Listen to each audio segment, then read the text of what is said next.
So if you remember in the last episode, I replaced the fuel pump to get rid of the crank no start issue. It did solve the problem, and I drove it for all of about 45 minutes before the replacement fuel pump died.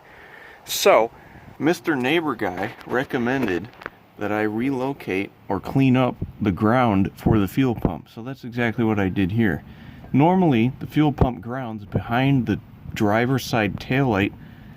So I took off the taillight, I cleaned up that ground, and I also spliced into the ground wire here and ran it to the fuel filter bolt. I cleaned that up too and put some insulation stuff on it. So hopefully with a solid ground, the fuel pump won't draw as many amps and hopefully won't overheat and burn itself up, which is what I'm pretty sure happened.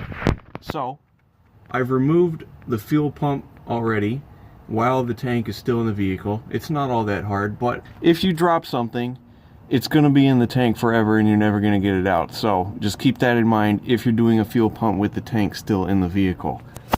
Now, it turns out that the replacement fuel pump I got from Rock Auto was not the correct part because I had to slightly modify it to get it to fit in the tank. This pump is from a 91 to 94 Cherokee, I believe, and although they share the same electronics and they have the same size circle thing or whatever, it's not the right pump, which might have had something to do with it. Now you notice this little filter sock thing here, it would be facing the other way because of the way the Cherokee pump is designed. I had to take this off and turn it around, and interestingly, this was the same pump I took out of the old tank, meaning it's been replaced before with another incorrect part. Now the trouble is, nobody really makes factory Comanche fuel pumps anymore. At least I didn't think so until I found one from MTS Company, which I will link in the description. This is an OEM Jeep Comanche fuel pump for 87 to 90. The differences here are we have a different fuel level sensor thing. It goes down lower and up higher than this one because this comes from a smaller capacity tank.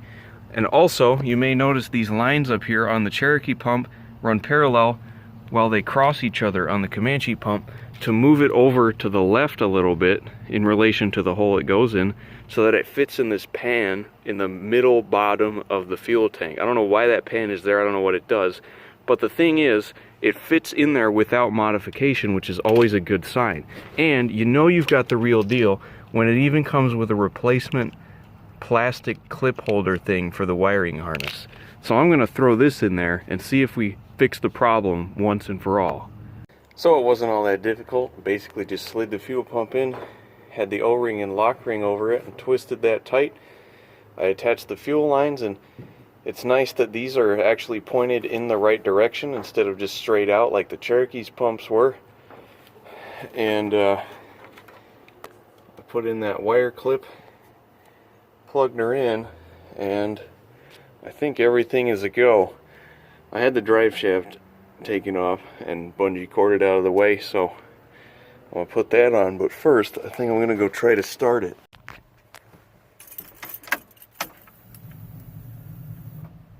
Alright, I heard it prime. I'm going to prime it a couple times. Jeez, that sounds violent.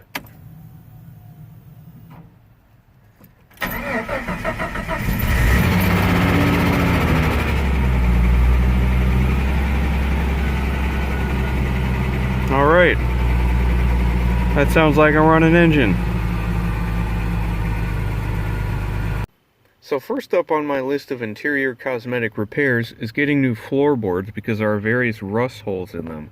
They've been repaired before with some rivets and sheet metal, but that's not really a good repair.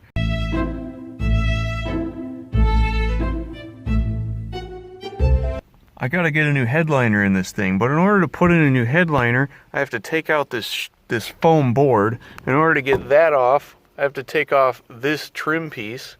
And in order to get that off, I have to remove this screw. In order to get to that screw, we have to take this thing off. And I figure, while we're up here on the dashboard, it's a good time to upgrade this gauge cluster to something that has a tachometer so I can monitor how the engine's doing. So to remove the gauge cluster, there are 6 Phillips head screws. Right above the lower control arm, there is a small bracket that holds the speedometer cable. I just took out this bolt to give us some slack. I've got the gauge cluster pulled out enough to get my hand behind here, and that white cone almost shaped thing is their speedometer cable. I squeeze down on those two pins, one on the top, one on the bottom, and then it pops right off. It is relatively difficult. I've seen different styles of these, so for this one I'm going to squeeze there and there and then pop it off. Now I'm just going to remove the wires. It's pretty straightforward. Out with the old.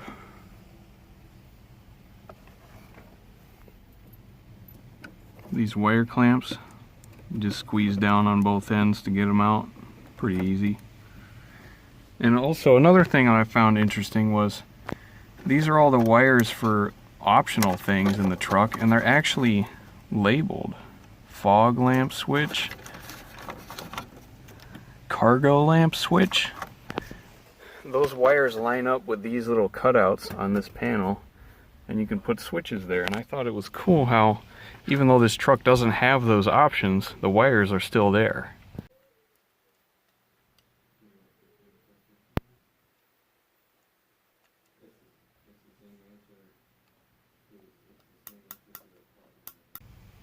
In with the new. So, before I screw everything down, I'm just going to make sure it works real quick. The seatbelt light and the upshift light came on as usual. Oh yeah, we got a tachometer, boys. Oil pressure works, battery voltage is good, fuel gauge is accurate.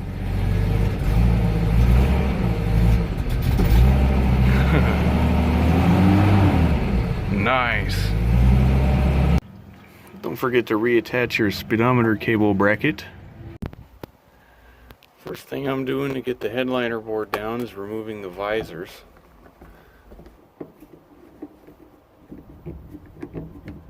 Next up, I'm going to pop this screw cover out of here and probably destroy it in the process.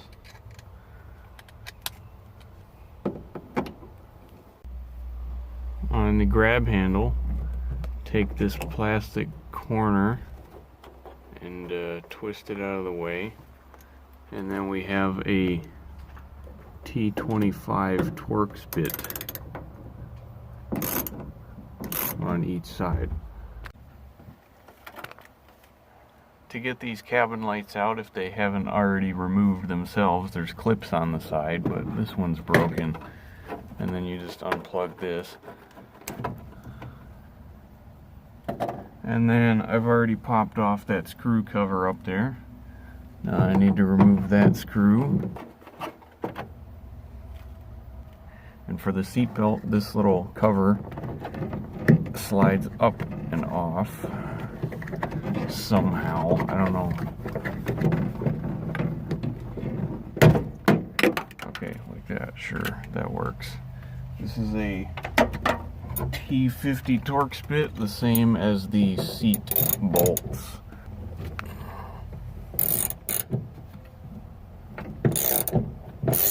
Here there are two 10mm nuts. They're not really nuts, they're just these weird little thin, cheap metal something or another, I don't know, but they're 10mm. Now this whole panel can be pried gently away as such, and the headliner begins to fall out. I did the same stuff on the other side, and that's all it should take.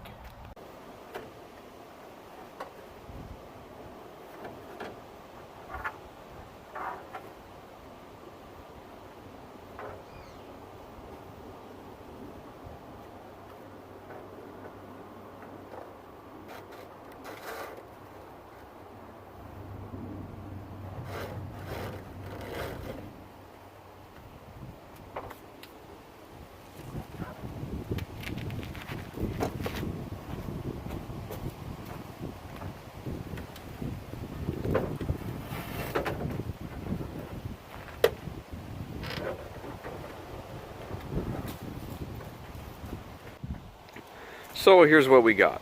I am fortunate enough that this MJ actually still had the headliner board in it. A lot of them are missing this piece, and although it is in pretty rough shape, I think this is reusable to the point at least where I want it, because I'm not one for cosmetics, so I don't really care if this is perfect or not. Besides, the rest of the truck sure isn't perfect, so I'm gonna make do with what I got, because I know a new one of these goes for about $400, and I don't think it's worth spending $400 just so your roof looks cool. So I just used an $8 fleece blanket from Walmart. I've done this with the red XJ before, and I think it looks pretty nice. I'm gonna let this dry for a little while. All I used was some 3M spray adhesive stuff. I was easily able to do it with less than a full can, because this is such a small headliner, but if you're doing this in an XJ, you will need at least 2 cans of this stuff.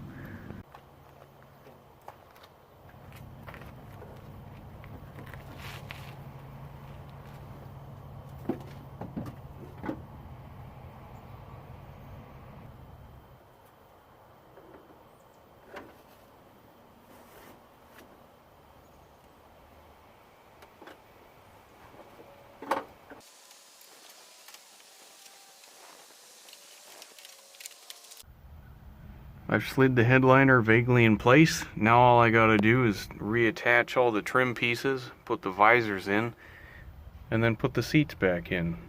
I really wish I could fix those floorboards right now, but they're gonna have to wait.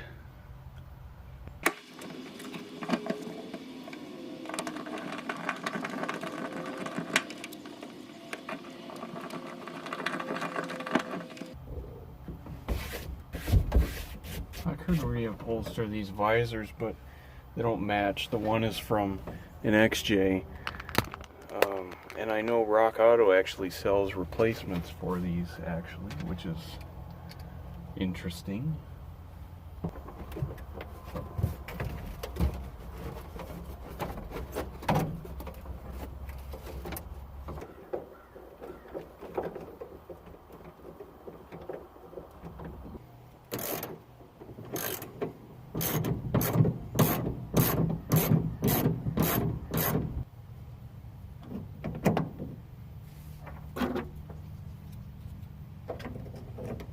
Pop these little circle cover things in and reattach the seat belt.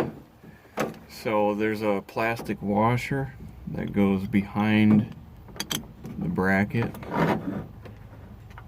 like that, and then that slides into the hole. And I have no idea what the official torque spec is on this, but I'd imagine it's pretty tight. Now, of course, don't forget the little plastic cover and the non-functioning dome light. Hold up, I put that in backwards. Hold up, no I didn't. Okay, there we go. Yeah, I don't know why these don't work. I did put new bulbs in them. I guess there's some inherent flaw with the fixture itself. I bought new door switches though, so I will be installing those in this video. As for now, I'm going to reattach those little fake nut things here, do the exact same stuff on the other side, and miraculously, I didn't have to take out that screw to get the headliner in. So that's a win for me. I've got everything back together. I've got all the seat belts in, the seat is bolted down, and I can finally look at that beautiful shifter plate.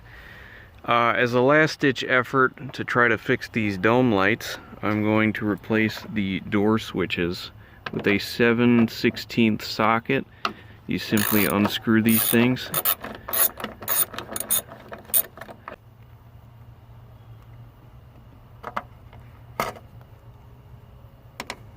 I had to twist the wires to unscrew it properly, but I don't know about you, that doesn't look like it functions.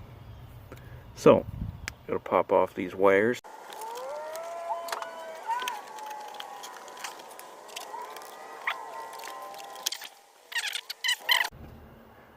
Now I know nobody's a fan of crimp-on connectors, but based on how primitive the rest of the wiring is in this vehicle, I think these will do fine. I wasn't able to get the old connectors off of this thing, they just broke. So I just cut the wires, spliced on some new crimp connectors, and when I touch these together, I believe the dome light should come on, which they don't, so it didn't fix the problem, but oh well, at least we've narrowed it down. So I gave up on the door switches. The last repair I'm doing in today's video is this weather stripping on the windows on both sides. This simply yanks off with pliers and you can hammer it back on with a mallet.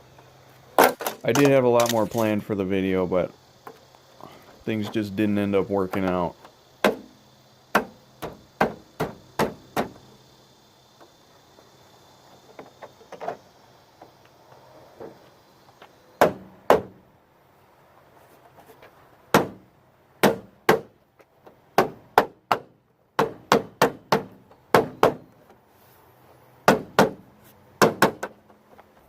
But I suppose while I'm at it, it's never a bad time to give the bed a good cleaning.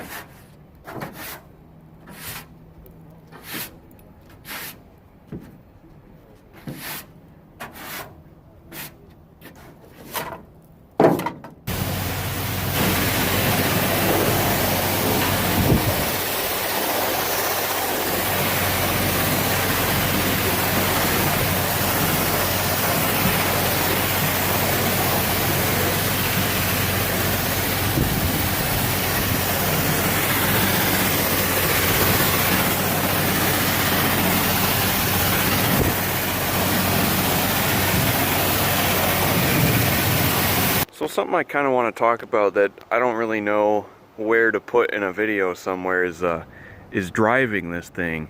There's not very much point of view footage out there on the internet of driving a Comanche. And these things are actually rarer than Ferraris. Like, you are statistically more likely to see a Ferrari on the road than you are a Comanche, which I think is pretty cool. And especially around here in the rust capital of the world, Wisconsin, nobody really knows what these things are because they haven't seen one since they were in their high school ages. So, you know, driving around, I get all sorts of looks and everything, and they're like, you know, people kind of wonder. I don't know what they wonder. They think either it's a cool old 80s truck or they just kind of don't know what to think. You know, a couple people have stopped and asked me like what kind of truck it is and what kind of engine it has, because they've never really seen one around here in Wisconsin because they all probably rusted out in the early 90s. You know, when people ask if it's a 4-speed, 5-speed, or automatic, and I tell them 5-speed, they're actually pretty impressed because I guess this came from the era when they were still making 4-speed transmissions. And although there was an optional 4-speed manual transmission with the 4-cylinder version, the inline 6 in this truck is paired to a 5-speed. And when I say inline 6, that just makes them drop their jaws even more because, well, it's just something nobody makes anymore. This thing drives exactly like the Cherokee. It handles the exact same. It's just got a longer wheelbase. So it handles like a longer Cherokee, I suppose. That being said, though, it's definitely not a Cherokee. Driving a truck is different than driving a Cherokee because you've got a bed behind you. And now that's not something I'm used to because I haven't really driven all that many cars in my life, and when I look behind me I expect to see the back seat, but in this thing it's just this flat cargo area, which driving down the road with this in your rear view, I think it's pretty cool. And to other people following you, they see this beautiful tailgate with the Jeep logo on it, and they just don't know what it is. So from a driving truck standpoint, I get a lot of attention from other pickup truck drivers. Whereas in the Cherokee, I'm just kind of treated as like just another regular old boring car on the road. But when you drive a pickup truck, usually other pickup truck guys will look at you and kind of like, you know, size you up in your cool little truck, and some of them are complete assholes about it, and some of them are like, hey, that's a pretty cool old looking truck, and they're like, I haven't seen one of those in forever. And usually I've deduced it down to, you know, Ford, Nissan, Toyota, Honda truck owners. They're usually like, wow, that's a pretty cool old truck, I wonder what it is. You know, I reckon a lot of people think it's an old modified S10 truck or a Cherokee with the back end sawed off and a bed put on. I mean, they probably think it's modified, but it's an actual vehicle. Speaking of Chevy though, that being said, I get a lot of hate from Chevy owners, and it's only Chevy or GMC for some reason. And this is what I wanted to talk about. When I am seen driving this Jeep by Chevy or GMC owners, they're the same thing, they just give me dirty looks. They're like, oh, what a piece of shit. I bet my truck could beat that in a tug-of-war. And, well, shit, it probably could. But you gotta respect the classics, man. I don't understand why Chevy owners have this just blind loyalty to their terrible brand. I mean, Chevy invented the planned obsolescence marketing tactic. I don't understand. Never had a Chevy owner look at me and be like, wow, that's a cool old truck. I used to, you know, my grandpa's former roommate's dog's previous owner used to have one of those. But no, all the Chevy owners are like, damn, that guy's lame. He doesn't have a Chevy. You know, and you got those assholes that pass you in the right lane with their left arm on the top of the steering wheel and their right arm just, I don't know, holding their dick or something because they're so full of themselves. But every other kind of truck guy just kind of, they have this respect that there's another compact pickup on the road. Like, I don't think I've ever looked down upon by a Dodge or a Ford or any other type of truck. It's only Chevy. You know, whenever a Chevy truck passes me at night, I've had them flash their brights at me, even though my brights aren't even on. And I don't even know if they work, for crying out loud. But, you know, like I had this big old GMC honking Titan whatever truck, you know, with this big ass lift on it, and he's got these xenon laser beam headlights, and you know, I've got my wimpy ass little late 80s style halogen bulbs that probably aren't very bright at all by their standards. And when he gets about, you know, 500,000 feet in front of me, passing me the other way, he turns on his brights and doesn't turn them back off until after he's passed me, as if I've had like my LED light bar on or something. I don't know why Chevy owners treat this truck like absolute garbage. I mean, it's 33 years old. Yeah, it is a piece of garbage, but it's cool, okay? I didn't buy this truck for solid reliability. I didn't buy it to make a statement about my financial situation. I bought the truck because I thought it was cool, and it's collectible. They're rare, and they're just genuinely something you can't get anymore. And like I've rephrased multiple times already, every truck owner that I deal with on the roadway seems to respect that, or at least, you know, take a moment to pause and look at this bygone era where, you know, you got your cassette player with the radio dial that you have to turn on. You know, you've got your gauge cluster that looks like this, and your error light cluster that looks like this, and you know, your headlight knob that looks like this, and your cigarette lighter that matches it. You know, stuff like this. You're never gonna see stuff like this in another car. And generally speaking, other pickup truck drivers on the road respect that, except for Chevy owners. I don't think I've ever had a good vibe from a Chevy owner who's seen me driving this truck, and I don't know why that is. But that's just a little rant I had for you there. I don't know what else to do with this video. A lot of my plans were foiled, but I'll see you next time.